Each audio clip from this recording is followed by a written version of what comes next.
The United Kingdom is grappling with a storm of public outrage following the sentencing of Axel Rudikabana, a name now synonymous with unimaginable brutality. In today's video, we'll delve into the shocking details of this case and the heated debates it has reignited over sentencing laws in the UK. Rudikabana, just days shy of his 18th birthday, was handed a minimum 52-year sentence for the calculated and horrific murder of 3 young girls at a Taylor Swift-themed dance class. The crime shook the nation to its core, but it's the sentence that has become the focal point of a nationwide debate. Many are questioning whether justice was truly served, with calls growing louder for a re-evaluation of how the legal system handles such extreme cases. The sentencing judge, visibly frustrated by the constraints of current legislation, highlighted that Rudikabana narrowly escaped a whole life order due to being 9 days under the age of 18. Under existing UK law, which aligns with the United Nations Convention on the Rights of the Child, life imprisonment without parole cannot be imposed on minors. This technicality has left the public furious, demanding that exceptions be made for crimes of such extraordinary cruelty. Labour leader Keir Starmer, in a statement from Downing Street, acknowledged the public's outrage, but made it clear that there are no plans to alter the law. "We share the public's disgust at these barbaric crimes and the desire for this vile offender never to walk free again," the statement read.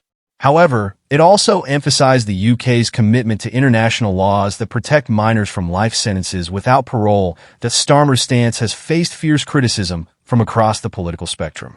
Conservative MP Robert Jenrick dismissed it as a distraction ploy, pointing out that the UK's dualist legal system allows selective application of international treaties.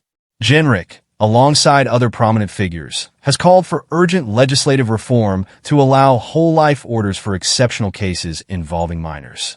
Southport MP Patrick Hurley and former Director of Public Prosecutions Lord MacDonald have joined these calls, emphasizing that the current system falls short of delivering justice in cases as severe as Rudikabana's.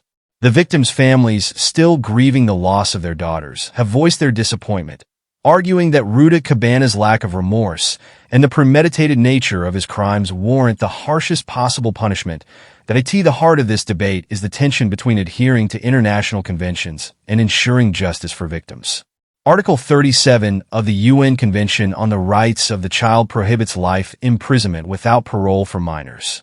While the UK is bound by this convention, critics argue that exceptions should be made for crimes of extraordinary brutality.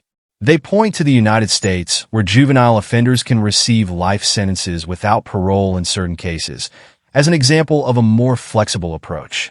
Another contentious issue is the practice of concurrent sentencing.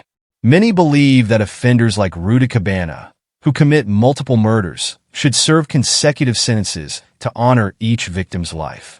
Critics argue that concurrent sentencing diminishes the value of individual lives and fails to deliver justice to grieving families. As public pressure mounts, the UK government faces a critical decision. Should it uphold existing laws rooted in international conventions, or should it pursue legislative changes to address exceptional cases?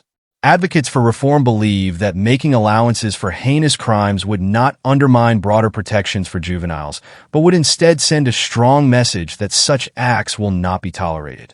The Rudikabana case has also reignited discussions about broader justice system reforms, with some even calling for a debate on reintroducing the death penalty for the most severe crimes. While divisive, these discussions highlight a deep dissatisfaction with the current system's ability to deliver justice. The tragic case of Rudikabana raises profound questions about justice, accountability, and the balance between protecting juvenile offenders and honoring the lives of victims. Should the law be amended to allow whole-life sentences for exceptional cases, or does adhering to international conventions take precedence? We want to hear from you. What do you think of Keir Starmer's statement? Should the UK reconsider its stance on sentencing laws for minors? Share your thoughts in the comments below.